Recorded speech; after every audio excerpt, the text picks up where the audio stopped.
Et si l'histoire, parfois, s'amusait à nous envoyer des signes, des trains qui s'arrêtent au même moment, à des centaines de kilomètres l'un de l'autre. Deux noms identiques, deux incidents impossibles à relier. Et pourtant, ce jour-là, la Suisse a connu une série de coïncidences ferroviaires qui défient toute logique. Voici l'histoire oubliée, des deux trains qui ne devaient jamais se croiser. Le 11 mars 1982, il est exactement 11h17 du matin quand deux lignes ferroviaires suisses, totalement indépendantes, signalent une panne majeure.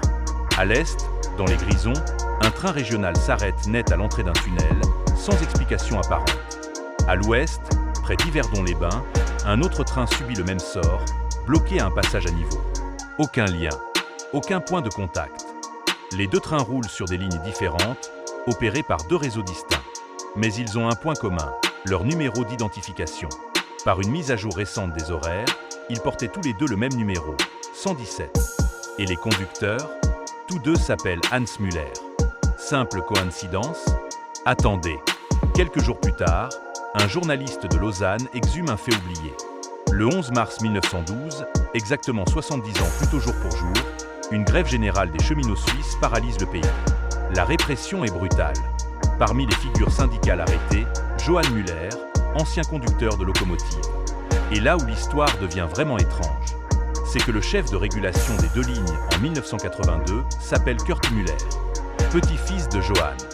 C'est lui qui avait validé les horaires ayant provoqué ce croisement improbable. Il sera suspendu quelques semaines plus tard, sans explication officielle. Certains parleront de pur hasard, d'autres d'un clin d'œil du passé. Mais difficile d'ignorer ces faits.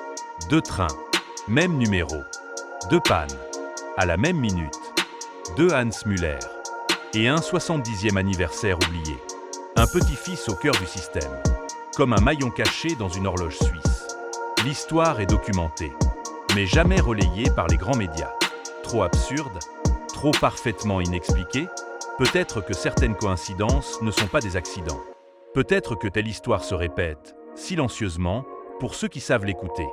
Abonnez-vous à Code Suisse pour d'autres récits vrais, mais dérangeants. Et vous, coïncidence ou message du passé?